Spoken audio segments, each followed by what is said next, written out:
Thank you. A few days ago, we saw pictures of a smiling Joe Biden in Hanoi, shaking hands with the leaders of Vietnam. 50 years ago, in 1973, was the end of the Vietnam War, the American war in Vietnam. The 50 years between, what connects those two events? I say it's one word. I think it's China. Today, I'm going to talk about lessons for today from the 50 years following the Vietnam War. We're going to look at it, the evolution of U.S. global strategy from that time to the present in four periods. First of all is this period 1963 to 75, the period of the war, and the period as the war ended. I'll then look at the 25 years after the war when the debate took place over what the war had meant for the United States, and also the Cold War ended and there were other major changes.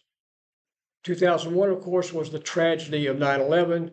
That had a definite impact on U.S. policy, but finally we'll end up with the period since 2012, when China and Russia came under the rule of powerful autocrats and U.S. policy once again shifted. In September 1963, shortly before his death, President John Kennedy told Walter Cronkite of CBS News, "I believe in the domino theory. I believe in that China, the shadow of China looms largely over Southeast Asia." What was he talking about? Well, here's a map of Southeast Asia and Vietnam, a map during the war. And you can see from the pink color on China and Vietnam that the country of North Vietnam was presumed at that time to be an agent of China. So if North Vietnam was successful in its war against South Vietnam in green, then the influence of China would stretch through South Vietnam and ultimately would threaten Cambodia, Laos, Thailand, and other countries beyond. That was the domino theory in Kennedy's strategic image that he was drawing.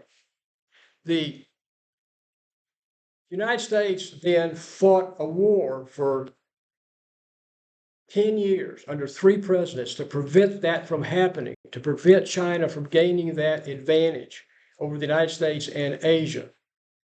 The war was costly, as you can see here from this picture of the Vietnam Memorial in Washington.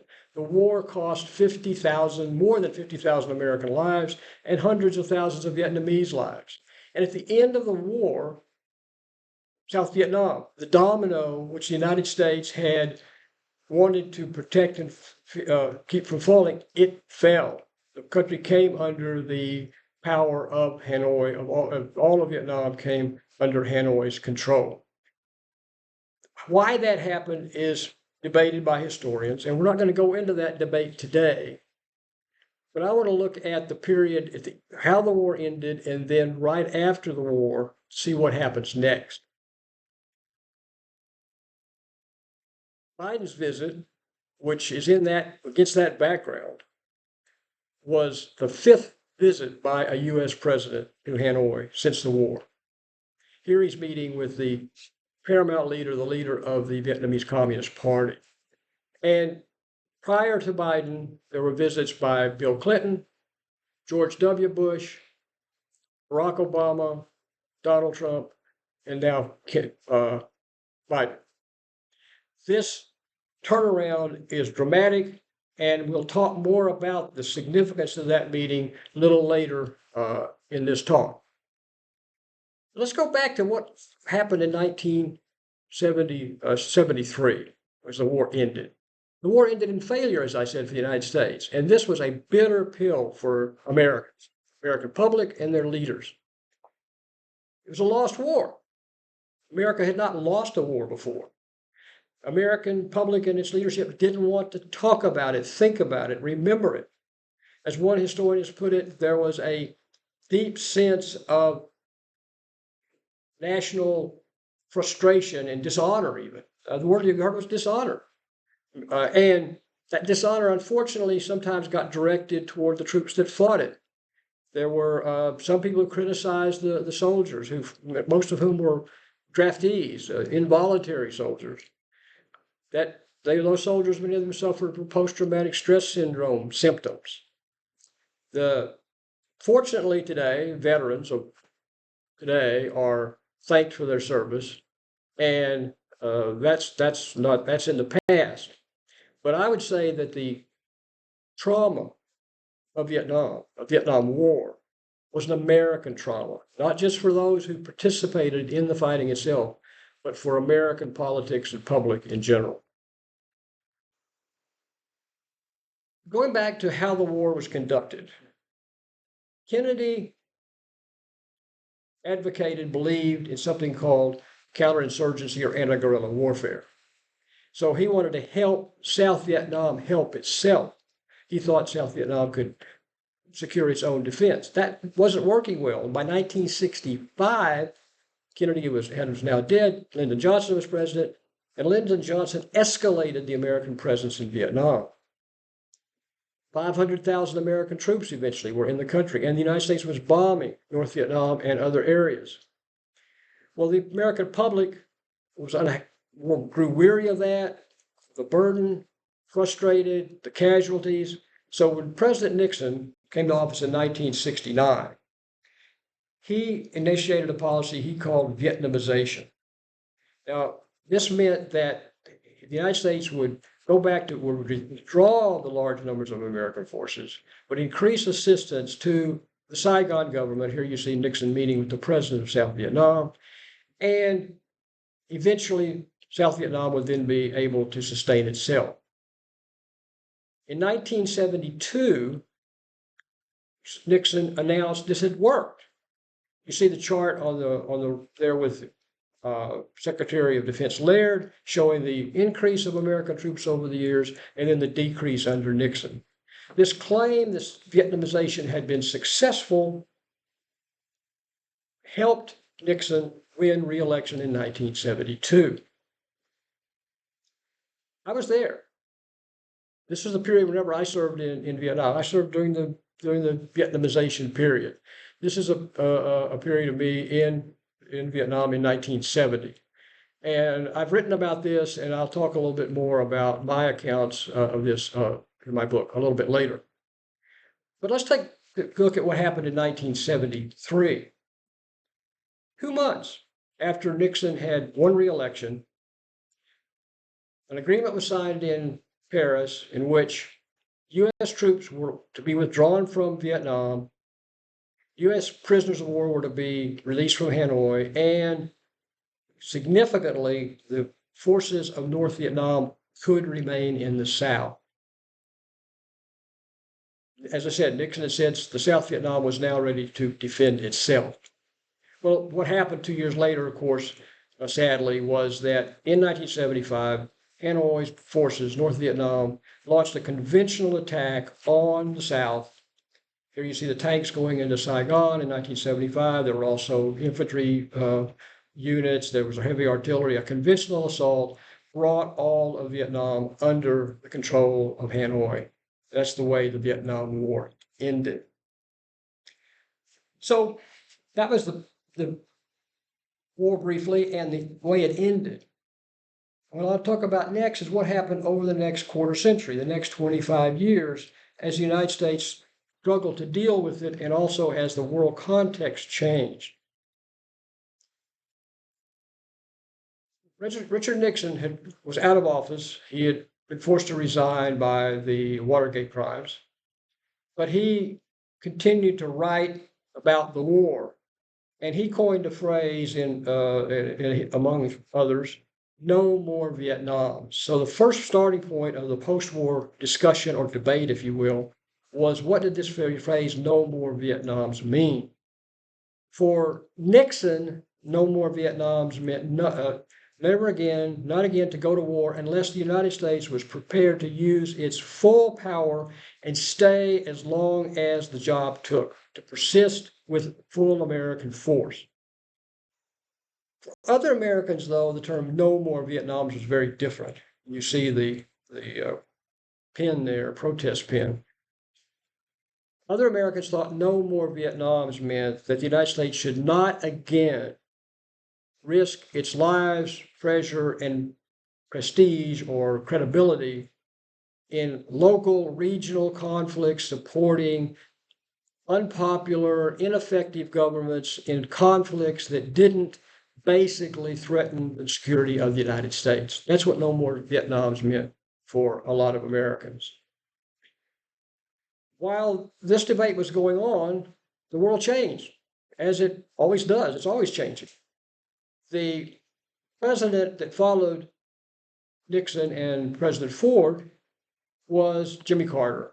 President Carter tried to turn the page. He wanted a foreign policy based upon human rights.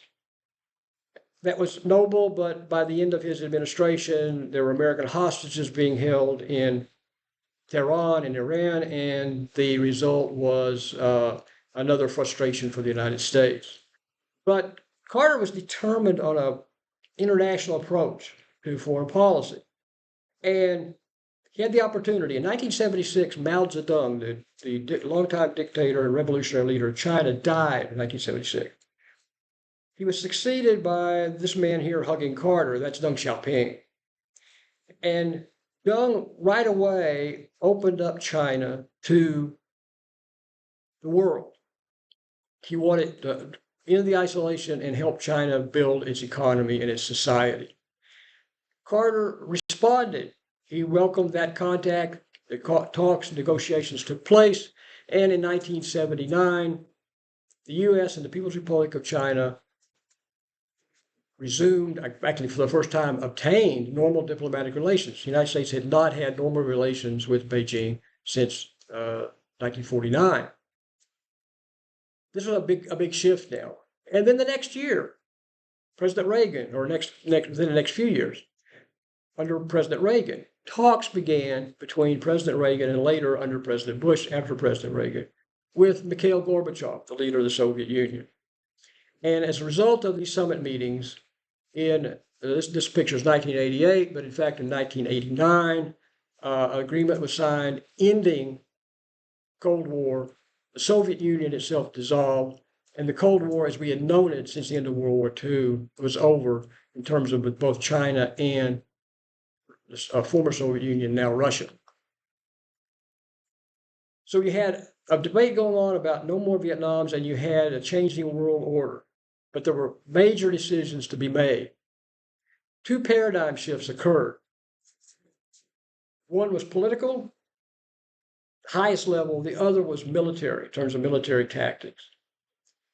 Here you see photos of Secretary of Defense Caspar Weinberger with his aide, Major General Colin Powell, who is a Vietnam veteran, combat veteran. And the other frame shows Secretary of State Shultz with Caspar Weinberger advising President Reagan. Nixon had coined another phrase in his writings. The phrase was Vietnam Syndrome. And the phrase Vietnam Syndrome was the way Nixon described, and many Americans believe, that the United States had lost the political will to insert itself into foreign conflicts where there might be U.S. casualties. What were the guidelines? What were those conflicts? How do you know when to go into a conflict, and how do you know when to stay out? That was the policy discussion that needed to be resolved. And Secretary Weinberger and his aide, General Powell, came up with guidelines that became known as the Weinberger-Powell Doctrine. Specifically, U.S. troops would only be used in situations that were clearly defined. Where national interest was clearly defined. Goals were attainable. Public support was assured, and adequate means had been committed to ensure success. Secretary Weinberger acknowledged later that these guidelines were designed to prevent another Vietnam, to prevent committing American soldiers to a mistake, that's what he called it, that had been made in Vietnam. With this kind of guidelines, that wouldn't happen again. Secretary Shultz, on the other hand, said this doctrine, these guidelines were the Vietnam Syndrome in spades. That with these guidelines, the United States would be weakened as a world power.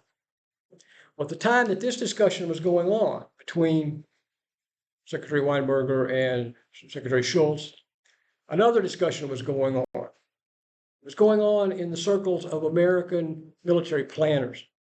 Now, the American military knew that when the war in Vietnam ended in 1975, that the United States itself was not a defeated nation. The United States was still powerful. The United States still had the most powerful military in the world. The United States still had the strongest economy in the world. So how do you use that power? Well, during Vietnam, it had been anti-guerrilla warfare, counterinsurgency. And in the estimation of the top brass at that time, it didn't work. It had failed. Got to do something different. So they literally turned their back on counterinsurgency. The army closed, or didn't close, basically shut down or sailed way back the counterinsurgency warfare school at Fort Bragg, now Fort Liberty in North Carolina. The school was named after President Kennedy. Kennedy had believed in counterinsurgency. He thought counterinsurgency, the United States helping a smaller nation like South Vietnam win territory, control the territory it won, and then build loyalty to the people in that territory. That was the counterinsurgency model. That was the way to fight the war in Vietnam. And the ideas of the military brass, it hadn't worked. So they closed basically closed the school, the counterinsurgency school. They converted military training for recruits, basic training from jungle war, or I should say village war, low-scale war, to large-scale military operations with tanks and artillery and large formations. So they went from counterinsurgency to conventional warfare model. And I think those are symbolized here by these two photos. You see the Green Beret officer in the one photo, and the other is a Abrams M1 tank, the highest technology at that time in armored vehicles. I like to think of this as two different views of the mean green fighting machine. This was the decision, and it was put in play in 1990, 91. The dictator Saddam Hussein in Iraq invaded and tried to take over Kuwait with its oil riches. The United States launched, the George H.W. Bush administration launched a campaign based upon the big unit, heavy artillery weaponry model that they'd been training for, and very quickly, under the command of General H. Norman Schwarzkopf, the U.S. Army forced Saddam out of Iraq and destroyed much of his army. As that fighting was happening, literally as it was going on, George H.W. Bush told his staff and other people, "We've kicked the Vietnam syndrome once and for all." This exercise of American power, in his view, had kicked the Vietnam syndrome once and for all. There was little acknowledgement there that the deserts of Iraq, Kuwait were different in many ways from the rice fields and forests of Southeast Asia. But the point was made that, in his view, the Vietnam syndrome had been kicked and the United States was back as a world power. At the same time what followed next, of course, after George H.W. Bush, was the administration of Bill Clinton. And Clinton was a different kind of leader, but he wanted to use a different end to the Cold War. He wanted now to broaden out U.S. foreign policy into a more international policy. Therefore, one of the first things he did in 1993 was he established most favored nation trade relations with China. And that now further continued the growing interaction between the U.S. economy, the Chinese economy, and the U.S. people and the Chinese people. In 1994, Clinton made a trade agreement with Hanoi, with Vietnam, as a step toward what happened next in 1995, and that was the establishment for the first time since the war of full diplomatic relations, normal relations, if you will, between Hanoi and Washington. And you see in this photo here of Bill Clinton announcing that move, You see standing behind him three prominent American Vietnam War veterans who had helped and encouraged this process. There is John McCain, there is John Kerry, and there is Charles Robb in that picture behind President Clinton. In the other photo, he's meeting with the ambassador of Vietnam and exchanging documents. So that brought the foreign policy up to the 1990s. It seemed to be going pretty well. The Cold War had ended. The United States was establishing new relations. It had fought a successful war. In many ways, American security was feeling pretty good. And then, of course, came September 11th, 2001. And on that day, obviously, there had to be a major reassessment, review, reconsideration of U.S. strategy, U.S. policy. How could this have happened? Well, the trauma of 2,977 Americans dying on that one day wiped away a lot of the intellectual and emotional baggage, if you will, restraint, caution that had been in effect since the Vietnam War. Congress now authorized President Bush to conduct a war against international terrorism and gave him broad-ranging authority to do it. Now, what happened under that authority was 2 years of warfare. Afghanistan, not 2 years, 2 decades, 2 decades of warfare between Iraq and Afghanistan and the United States. The hope or the belief at the beginning of by American planners was that large unit warfare, the Persian Gulf War model, would work and it would overwhelm the opponents there. But very quickly, the conflicts bogged down into localized guerrilla insurgent warfare, and the warfare which the United States had not been training for. And also right away, a lot of the American public, within a year, basically after the 2003 invasion of Iraq, by 2004, a lot of Americans' public opinion polls were saying they didn't think this war was worth it, that the United States should not be fighting there. And you begin to see signs like this one here, that Iraq is Arabic for Vietnam. So the Vietnam shadow was still there. Now, in military planning circles, a lot of planners went back now to the drawing boards, and they said, we're in a small unit war. We have a model here from Vietnam. The model was Vietnamization. The model was building an indigenous force in Iraq. They came out with a new field manual. The military planners set out to implement this kind of war. And under this Iraqification, the term the press generally used, not the US government, but under this Iraqification, President Barack Obama was able in 2011 to withdraw the final US troops from Iraq, but sadly, a few years later, the government in Iraq fell, just as the government in Saigon had collapsed, and once again, this local forces model, this Iraqification in this case, had not worked. So this was the course of events from up to the 21st century, the first 2 decades of the 21st century.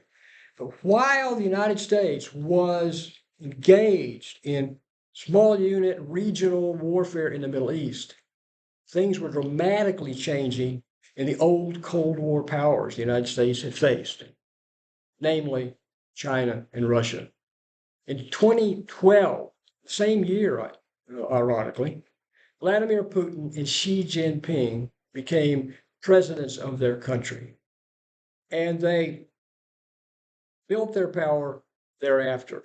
Putin was determined to control the government with an iron fist and to rebuild the power and prestige of the Russian Empire that he believed had been lost in the Cold War. He set to work to expand.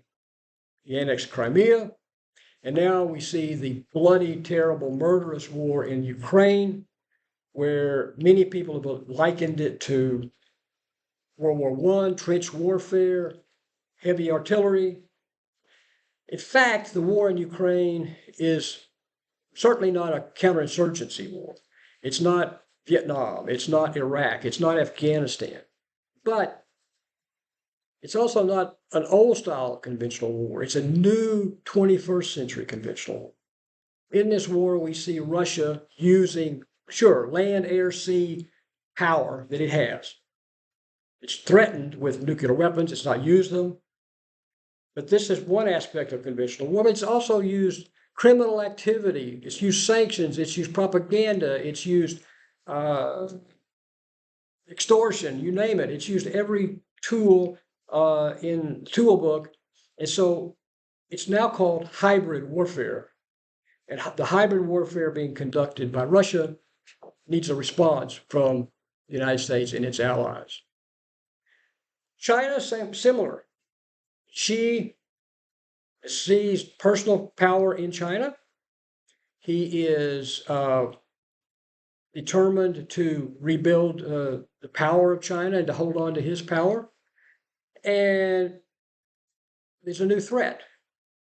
Now, in the 60s, when Kennedy and Johnson were facing a Chinese threat, an expansive, aggressive, threatening China, at that time, China had some nuclear weapons. It had a large army, but it had a weak economy, and therefore it was not able to really extend its reach out much beyond China. So the assumption then was that China would aid guerrillas, it would aid insurgents, it would aid its communist partners in places like Vietnam to defeat and overthrow those governments allied with the United or in line with the United States. It was called People's War. It was a people's army. And to meet that threat, as we've seen, Kennedy established a counterinsurgency, a counter-guerrilla tactic. Johnson, for a while, had to escalate American forces because that tactic wasn't working, but Nixon had gone back to it with Vietnamization. So during that period, the plan was to train South Vietnamese to themselves defeat the localized threat of insurgent warfare. Well, today, the Chinese threat is very different. China is a major world economic power. Under Deng Xiaoping, as I said, when he came in 1977, 78, he began to open up China, and he opened up China to entrepreneurship. And boy, have we seen the results, right? The Chinese economy, the Chinese strength has grown to where China is today is symbolized by this ship of shipping, this freighter with shipping containers. The Chinese is the largest producer of goods in the world. And it's made China's economic strength very deep. And there's a deep interaction between the United States, interconnection of the United States and China. China, it's not going that well right now. On the other slide here, you can see overbuilding. You see high-rise construction in China. A lot of it's empty today. It's over-leveraged. The Chinese are in debt. They've got non-productive projects. They're having serious problems, but they still are a major power to be dealt with. And part of this is a desire to build a new Chinese empire, an empire like the ancient China, really, to spread out. And they've done it through building a blue water navy, a navy that can contest for power on the open oceans, not just the waters of China, and a major international infrastructure plan called Belt and Road. This map here shows the schematic of the Belt and Road model. And you notice it's got a northern route, a southern route through Southeast Asia. It's quite a plan. China is also pushing everywhere. It not only does have this spending and this buildup, but it loans money to developing nations, Africa, Latin America, other places. What's happening is kind of loan sharking. When these governments can't pay for the loans, China then makes increasing demands for concessions and other benefits to China from those countries. But if you follow the news, which all of you do, much of the news has been two flashpoints: South China Sea and Taiwan. South China Sea, this is a map here that I took a picture of in China a few years ago. It shows a red line circling out of China, going down along Vietnam, Indonesia, Thailand, through Southeast Asia, Philippines.